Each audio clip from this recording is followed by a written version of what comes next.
Good day, class. Welcome to our discussion on Module 9 entitled Spiritual Aspect of the Self. So at the end of this module, you will be able to explain what is spirituality and its benefit for our identity, differentiate religion and spirituality, and lastly, evaluate the varying views about the meaning of life. So let us talk about spiritual self. Class, ito ay medyo mahirap i-discover. It is quite difficult to discover kasi nga ang spiritual self ay napakalalim niyan.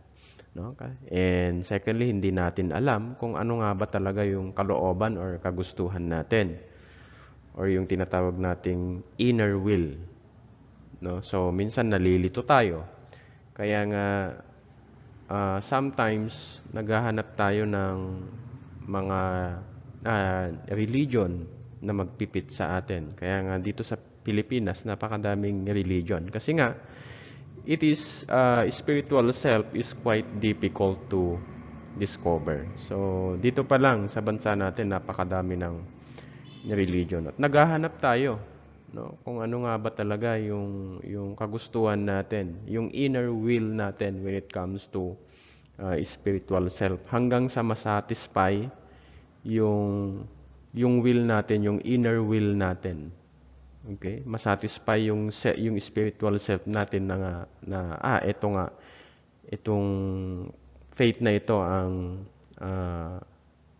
babagay sa akin. Itong faith na ito ang siyang gusto ko. Something like that. So that is spiritual self. So then, if we talk about spiritual naman, so it refers to the core dimension of you. Yung malalim na ikaw, no? Malalim na dimension kung sino ka. It is your innermost self. Okay? So, that provides you with a profound sense kung sino ka, at kung saan ka galing, at kung saan ka patungo, and how you might reach your goal. So, yan ang spiritual. Then, spirituality naman is linked to many important aspects of human functioning. Makikita natin yung mga taong very spiritual. Spiritual people ay makikitaan natin yan ng mga positive relationships, maganda yung relationship sa kapwa niya. Ayan. Meron siyang high self-esteem. They are optimistic. Kumbaga, may positive mindset sila. They are the positive people. No?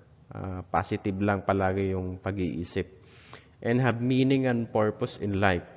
And also, ang mga spiritual people are more likely to be self-actualized. Ibig sabihin, kung ano yung kumbaga dapat gawin, they actualize that.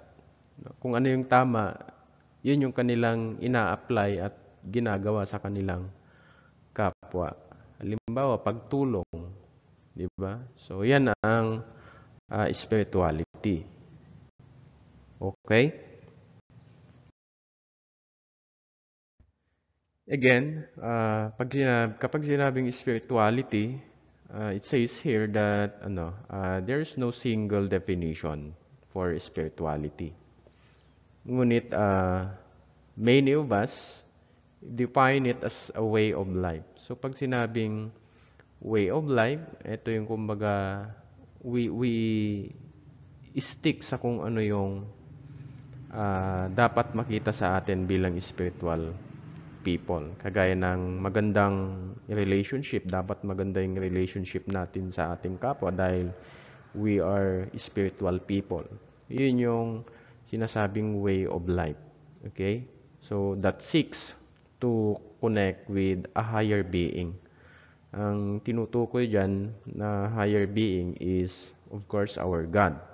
No? With the true self, or with nature, or with the universe. Next is religion versus spirituality. So, malaki yung pagkakaiba niyan. Ang religion, ito yung set of doctrines or beliefs espoused by a certain group. Okay? So, every religion ay may mga founder ng mga yan. No? Sino ba ang nagpakalat ng ah, Catholicism dito sa ating, or Kristyanismo sa ating bansa? Of course, we are colonized before ng mga Banyaga. Of course, nandiyan ang Spain, ang mga Spanish. No? Nandiyan yung kanilang ambag when it comes to Catholicism or Christianism. Specifically, yung Catholic faith. No? So, diyan nag-umpisa yung mga paniniwala po natin or religion po natin. Then, Hinduism, Taoism, Islam, born again. Diba? Sa Pilipinas, napakadami. Ano? Iba't ibang religion mayroon tayo dito. So, yan ay binubuo ng mga doktrina. Ang Catholic faith may sariling doktrina, ang born again may sarili ding doktrina at pananampalataya. So, same is true with the other religion. Sa ibang bansa, ang Islam, di ba? May for the Muslim ay iba din yung kanilang doktrina. So, and many more religion, magkakaiba yan ng doktrina at pananampalataya or paniniwala. While spirituality, it goes beyond these doctrines. So, application, no? Goes beyond these doctrines or beliefs and is more personal in nature. Kagaya nga kanina, yung dinefine natin what is spirituality. Like tayo, mga halimbawa, mga spiritual people, may mataas na self-esteem, maganda yung relationship sa ibang tao. So, tumutulong sa mga nangangailangan. Okay, so minamahal yung kapwa. So, yung mga yon, ang tawag doon is spirituality. Kumbaga, it is application of our doctrines or beliefs. Ayan. Sa religion, again, ito'y binubuo ng mga doktrina at paniniwala. While sa spirituality, ina-apply natin yung mga doktrinang yan at mga paniniwalang yan. So, yan yung pagkakaiba nila, class. So, meron tayo dito yung mga iba't ibang pananaw about spirituality and religion. Una dyan, si Sigmund Freud, of course. Ano? So, according to him, a religion is an expression of distress. Di ba? So, totoo naman, lalo na kapag sa mga taong may pinagdadaanan, di ba? Lalo silang napapalapit sa Diyos. No? Then, for Sigmund Freud, yung kanyang psychoanalytic perspective, kanyang tinignan ang religion as the unconscious mind's need for wish fulfillment. Para matupad yung mga wish natin, no? Mga minimithi natin sa buhay. Because people, sabi niya, need to feel secure and absolve themselves of their own guilt. So, for Sigmund Freud, sinabi niya na, or siya ay naniniwala that people are choosing to believe in God, no? Who represents a powerful father figure. So that is for Sigmund Freud. Next is Carl Jung. Siya ay protege ni Sigmund Freud. Ibig sabihin, pag protege, siya yung naging mentor niya, si Sigmund. Okay? Naging mentee siya ni Sigmund Freud. Okay? So, Carl Jung believed na ang spirituality ay kailangan sa ating well-being. It is essential. He believed life has a purpose beyond material goals, and this espouses the spiritual self. Ito yung tinatawag na spiritual self. It is more than material goals. Okay? So, si Carl Jung differentiates between religion and spirituality. He understood our spiritual needs. Yung spiritual needs natin ay tinawag niyang as real as hunger. No? Kasi nga, it is more than material goals. It is more than a food, for example. And the fear of death, according to Jung. As basic, as profound, as essential as these other deep guides or archetypal patterns, which govern how we try to live. So, ito yung nag-govern sa atin, ito yung nag-guide sa atin on how we try to live on this earth. So, that was for Carl Jung. Next is Kenneth Pargament, a psychologist and expert on religion and spirituality. Ang kanya namang perspective, he theorizes that the purpose of religion and spirituality is to cope with life stresses. So, yun daw yung purpose ng religion and spirituality, upang ma-overcome natin lahat ng mga stress sa buhay, para ma-overcome natin lahat ng mga pagsubok sa buhay. Yan daw ang purpose ng religion and spirituality according to Kenneth Pargament. So, he called this religious faith as coping strategy. So, kaya nga tayo may mga religion daw, may mga religious faith tayo. It's because ito yung coping strategy natin to overcome those trials, those stresses in life. Okay? So, that is for Kenneth Pargament. Next is Viktor Frankl, a psychiatrist who was captured by the Nazis. Ito yung mga Germans, okay, during the time of Adolf Hitler. And he was imprisoned in a concentration camp. So, his experiences in the concentration camp gave him the insight to develop yung tinatawag na logo therapy. So, habang siya ay nakakulong, kinulong ng mga Nazis sa Germany during the time of Hitler. So, ang logotherapy class, according to Viktor Frankl, naniniwala siya that humans are motivated by something called a will to meaning. So, may will to meaning tayo, according to Frankl, which equates to a desire to find meaning in life. So, we have that desire to find the meaning of life in this earth. No, ano nga ba talaga yung tunay na kahulugan ng buhay? No, may sarili tayong will to meaning. May kagustuhan tayo. May kalooban tayo na hanapin. No, may sarili tayong kalooban na hanapin yung meaning ng buhay sa mundong ito. So, he argued that life can have meaning, yan, even in the most miserable of circumstances.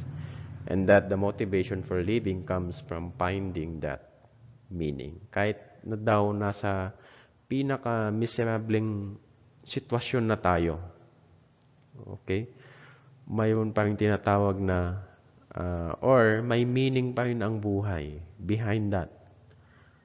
And yung ating motivation na mabuhay, okay, kahit ang dami nating pinagdadaanan, comes from finding that meaning. Okay? So, this opinion was based on his experience. Kasi nga, in his own personal experience, dumaan siya sa sufferings. Dumaan siya, kinulong siya ng mga Nazis during the time of Adolf Hitler. No? But behind that, kahit dumaan siya sa mga pangit na sitwasyon, for him, mayroon pa ring magandang meaning ang buhay. May purpose ang lahat. So, naniniwala siya that we can no longer change a situation. We are forced to change ourselves. Yan. Napaka-life-changing ng kanyang sinabi. Ano? Hindi man natin kayang baguhin yung sitwasyon, but kaya nating we should force to change ourselves. Okay? So, we have basic assumptions under logotherapy na pinormulate ni Viktor Frankl. So, we have 6 basic assumptions. So, una, we have body, mind, and spirit. Tayo bilang tao, as a human being, is an entity that consists of a body, which is soma, mind, which is psyche, and spirit, which is nous. So, he argued that the body and mind, but the spirit is what we are, or our essence. Okay? So, ang assumption na ito, it was not based on religion or theology. Ngunit ito'y aligned, no, sa religion or theology.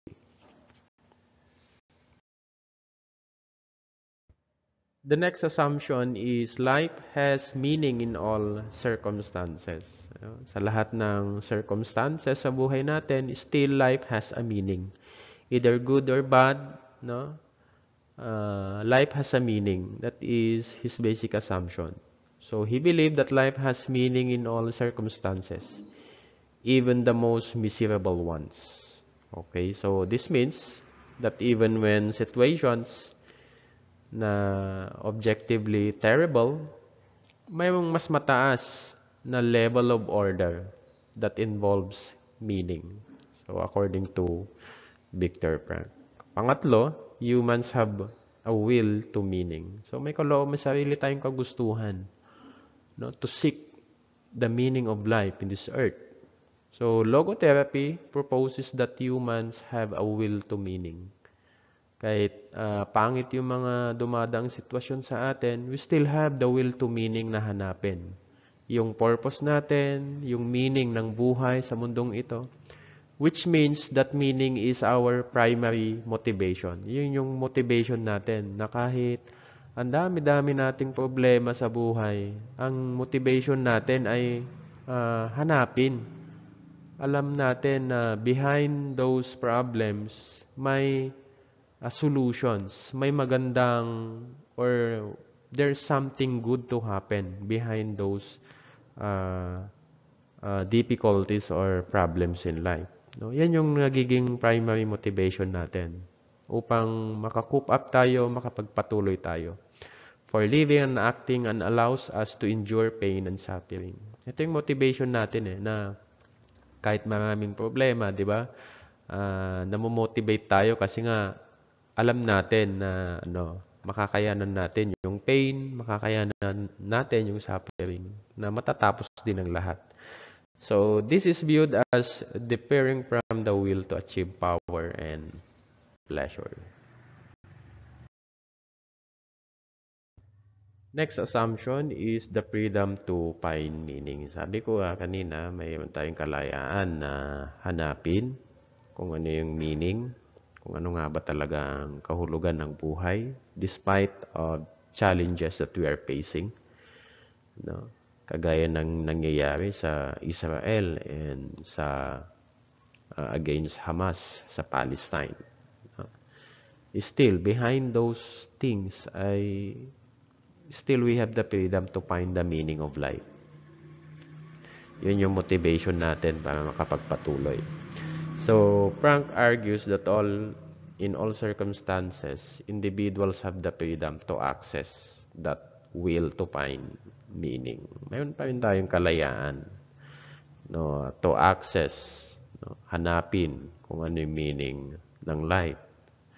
This is based on his experience of pain and suffering and choosing his attitude in a situation that he could not change. So, gaya ng pagkakakulong niya, pagkakahuli niya sa mga Nazis, di ba?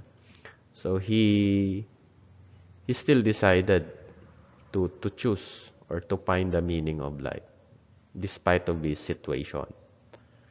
Okay, yung situation niya, he could not change, but he forced himself to change. Yan. Kung hindi mo man mabago yung sitwasyon mo, at least baguhin mo yung sarili mo. Baguhin mo yung attitude mo towards those difficult situations. So number 5 is meaning of the moment. This is the fifth assumption. Ang argument nito is that for decisions to be meaningful.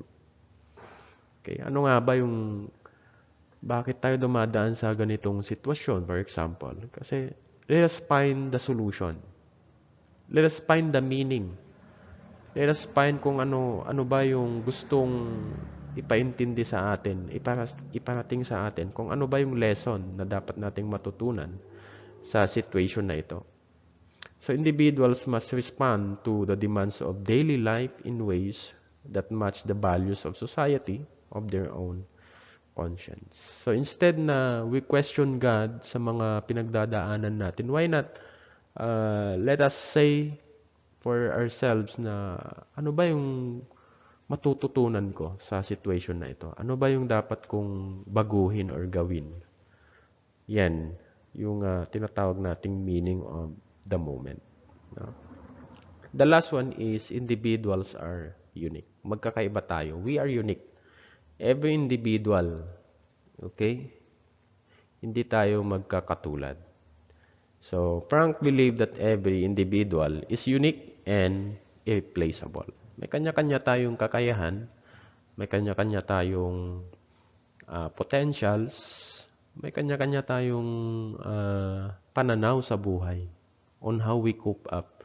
So, ito lang naman yung mga 6 basic assumption for Viktor Frank. Okay? Next are the benefits of spirituality. Kung ikaw isang spiritual na tao, ito yung mga benefits niyan. So, spiritual people are compassionate, mahabagin. No? Kaya nga minsan kaya sa mga namamalimos, kahit nakikita nating medyo malakas pa naman, bata-bata pa, minsan because of our spirituality, nangunguna yung ating compassion sa tao, yung habag or awa natin sa tao. Okay, next benefit, spiritual people flourish. Mga spiritual people, ibig sabihin, lalong lumalago yung pamumuhay, lalong umaasenso. No? So, spiritual people flourish. Na every time nagbibigay ka, yung hindi mo iniisip na ikaw yung nawawalan. No? Hindi mo yun iniisip. Basta ang mahalaga sa iyo ay makatulong sa kapwa. So, by that, doon ka mas lalong binibless, doon ka mas lalong lumalago as a human being. Doon mas lalong lumalago yung tinatawag nating spiritual self. Then, next benefit, spiritual people self-actualize. Okay? They apply what they learn. They practice what they preach. No? Yan yung self-actualize na sinasabi. Without even yung hindi napipilitan, they are not compelled to do good. Yan. Dahil kung ito yung alam nilang maganda, mabuti, yun yung gagawin nila sa kanilang kapwa. Those are spiritual people. Yung self-actualize na tinatawag. Then lastly, spiritual people take time to savor life experiences. Nandun yung realization natin sa mga life experiences. Nandun yung mga lesson na ina-apply natin in the future or may i-apply natin na lesson sa mga life experiences natin.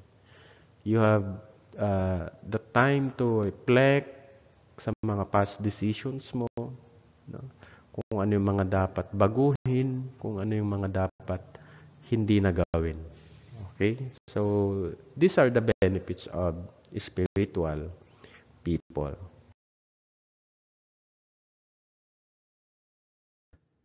So, class, that ends our Module 9, Spiritual Aspect of the Self. Thank you so much for watching and listening sa ating discussion. I hope kahit papano may mga na-instill ako sa inyong isipan, may mga naiwan sa inyong isip about spirituality, about spiritual, about religion, and versus spirituality. So, thank you so much, class. Let's call it a day. Thank you and God bless.